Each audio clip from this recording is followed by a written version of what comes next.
estadística también podemos observar un dato muy importante que es el promedio. El promedio se caracteriza normalmente porque lo representan con un símbolo que es una X y si se dan cuenta es una lineita en la parte superior de la X. Para ello, para poder representar lo que es el promedio. ¿Y cómo vamos a encontrar el promedio? Si ustedes se dan cuenta y recordamos un poquito, al inicio del video les decía que hemos trabajado con ¿cuántos datos dentro de nuestra muestra? Hemos trabajado con 10 datos, o mejor dicho, también con 10 estudiantes, ¿verdad? Entonces yo debo sacar el promedio de los 10 datos, es decir, como en este caso estamos hablando de las edades, yo voy a colocar, a ver, empiezo por ejemplo con 12 años. ¿Cuántos alumnos con 12 años había? 2, ¿verdad? Voy sumando, todos los datos voy a sumar, más, ¿cuántos alumnos con 11 años había? 11 años, más 11, más 11, más 11, porque tiene que haber los 4 datos, más 10, que hay un dato, más 13, más 13, más 13. Ahora, ¿cuántos datos decíamos que teníamos que tener? 10, ¿verdad? Y si contamos, también tenemos 10 datos, ¿sí? Promedio. Entonces, en esto, siempre para encontrar el promedio, se va a sumar todos los datos y se va a dividir entre la cantidad de datos. ¿Cuántos datos tenemos? 10. Entonces yo digo, el promedio va a ser igual. Entonces he sumado y la suma total me da 217, he dividido entre 10, que mi respuesta sería 11.7. Entonces yo digo que el promedio de las edades de mis estudiantes de sexto grado de primaria es de 11.7 dentro del aula. También les voy a dar un ejemplito extra a ello para que me puedan comprender. Digamos que del estudiante Kael quiero sacar el promedio de las notas solamente del curso de matemática. De los demás cursos no lo voy a tomar en cuenta. Digamos que de 4, solamente de 4 notas, ¿sí? Las notas son las siguientes. Digamos que un día se sacó un 5, está abajo. Luego sacó un 10. Y luego por ahí se sacó un 20. Y finalmente se sacó un 13, ¿sí? Esas son las notas que que él me está brindando. Entonces, pero yo solamente a ello quiero sacarle un promedio. Ahora yo pregunto, ¿cómo se realizaba o cómo yo encontraba el promedio? Decíamos que teníamos que sumar los datos, en este caso 5 más 10 más 20 y más 13. Dividido entre, ¿cuántos datos tenemos? 1, 2, 3 y 4. Sumamos y sería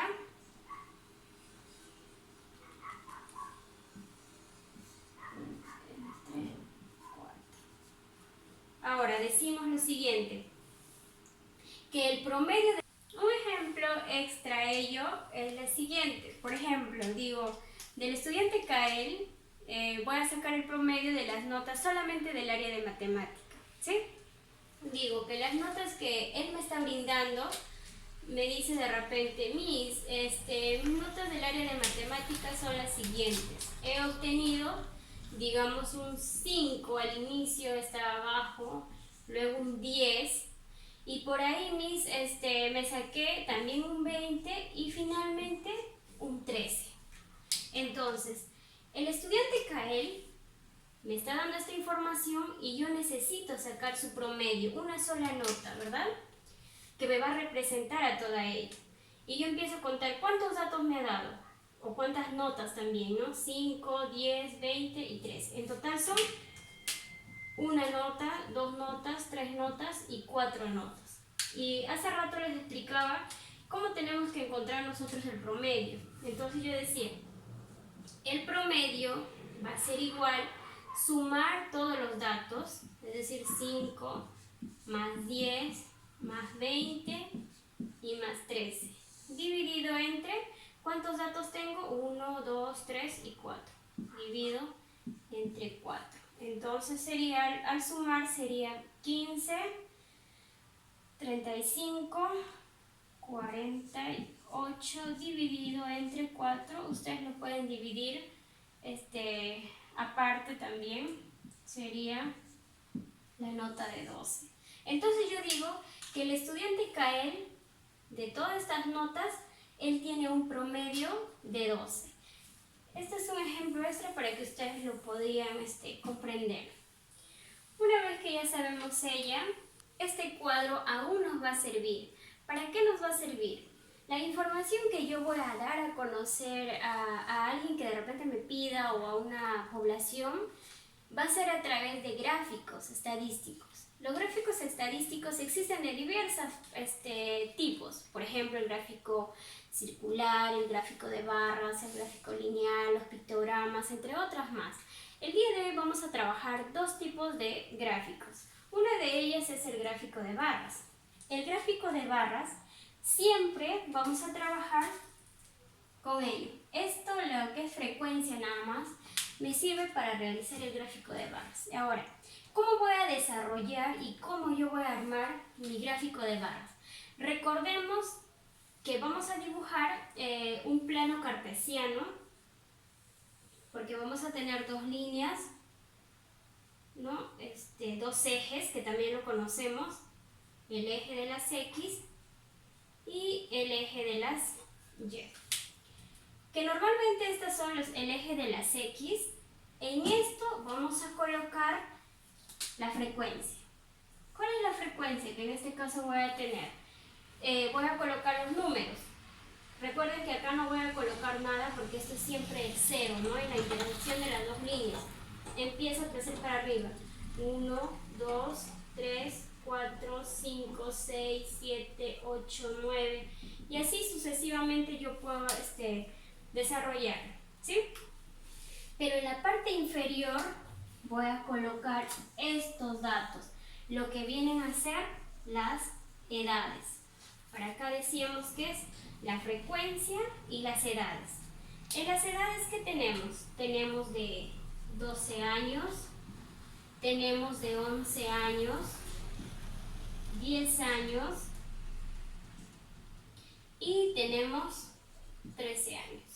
Y ahora vamos desarrollando nuestras barritas. ¿Cómo lo vamos a hacer? De 12 años, ¿cuántos niños hay? Hay 2 niños. Y empiezo a hacer crecer mi barrita para poder representarlo. Si se dan cuenta, no estoy saliendo de la misma raíz. Siempre se hace de los costaditos y hacemos crecer nuestra barrita, cosa que esto quede en el centro. De 11 años, ¿cuántos niños? Hay 4 niños con 11 años. 4 niños con 11 años. Luego con 10 años. De 10 años hay solamente un niño. Ustedes en su casita lo pueden hacer muchísimo mejor. Y de 13 años hay 3 niños, ¿no? 3 niños que tienen 13 años. Con este grafiquito yo ya puedo mencionar a alguien de repente. La mayor cantidad de niños que tienen años, por ejemplo, el que más está ganando, el que está de moda, digamos, ¿no? De 11 años, ¿verdad? De 11 años hay más niños de 11 años. 4 estudiantes tienen 11 años. Y el más poquito es que solamente hay un niño que tiene 10 años. Ahora yo me puedo preguntar también, referente a los de 11 años con la edad de 13 años, ¿cuál es la diferencia entre los niños de 11 años y 13 años? ¿Cuántos niños de diferencia hay? Si de 11 años hay 4 niños y de 13 años hay 3 niños, ¿cuánto es la diferencia? La diferencia sería de 1, porque de 13 hay, vuelvo a repetir, 3 y de 11 hay 4. Y así podríamos ir comparando las barritas. Ahora, el gráfico circular, ¿cómo lo vamos a trabajar? Como su nombre mismo lo dice, es un círculo. Pero ya no vamos a trabajar con las frecuencias. Siempre para trabajar el gráfico circular se trabaja a través de porcentajes. Para ello nos sirve lo que hemos hecho acá, nuestra frecuencia relativa, ¿sí? Entonces recordemos que el gráfico circular siempre se va a trabajar con porcentajes. Y como su mismo nombre lo dice, tiene que ser un círculo, ¿sí? Y con los porcentajes sí vamos distribuyendo. Normalmente este círculo se distribuye ciertas porciones a través del transportador. En esta oportunidad no les voy a poder explicar porque necesito estar juntos para poder desarrollarlo, pero sí lo podemos realizar a través del programa de Word. Los que tienen una PC o una laptop lo podrán hacer. Para ello les voy a explicar cómo lo van a tener que realizar, pero los que no tienen, porque va a haber una pequeña actividad, lo vamos a desarrollar así y más o menos lo distribuimos, ¿no? Una mayor cantidad, por ejemplo, que sea un poquito más grande. ¿Cuál sería? El más grande acá tendría que ser el 40% y digamos el más pequeñito tendría que ser el 10%. Utilicemos un poquito el criterio, ¿no? No voy a poner acá de repente 10% y es más grande que el 40%, ¿sí? Solamente por esta oportunidad, ¿sí? Ahora les paso a explicar cómo lo vamos a hacer en Word, nuestro gráfico circular. Yo he colocado el cuadro de la pizarra para no estar ya volteando. Para ello ustedes abren su Word y empezamos a desarrollar. Van a colocar en insertar, coloco insertar, se van donde dice gráfico, hacen clic y luego acá hay diferentes tipos, es más, hasta hay de columnas y luego, pero como necesitamos circular, me voy a circular y puedo elegir diferentes modelos también hay. A ver, yo voy a trabajar con esto, ¿sí? Aceptar y me va a salir ahí. Pero como yo no estoy trabajando, ahí ya te da, ¿sí? Como yo no estoy trabajando ventas, yo lo voy a cambiar. ¿Qué estoy trabajando? Edades, ¿cierto? Escribo edades. No estoy trabajando tampoco trimestre, lo que estoy trabajando son estos, ¿no? Que son 12 años, los datos que tengo, 11 años, escribo ahí, 10 años, 13 años, y si tuvieran más, siguen avanzando y igual les va a seguir apareciendo más. Y luego acá simplemente voy a colocar los datos que yo estoy teniendo acá, ¿no? Que es al inicio tengo un 20% que es 20, solamente coloco 20 y al final solito se va a colocar el porcentaje. 40, 10 y de 13 años tengo un 30%. Una vez que he terminado, lo cierro normal. Este Excel que están viendo acá que se ha abierto para poder insertar el gráfico, solamente lo cierro, automáticamente ya se ha creado. Pero si se dan cuenta también en la parte superior, cuando están ahí no va a salir. Hacen clic en la imagen, pueden cambiarlo, ¿no? Para que les pueda aparecer diferentes modelos, para que de repente salga el porcentaje. Acá hay uno, cuánto de porcentaje tiene. Y eso sería todo de respecto al gráfico circular. Esto en cuanto hemos aprendido un poco sobre estadística. Espero que me hayan comprendido y en verdad muchísimas gracias. Muchas bendiciones para cada uno de ustedes y que estén bien.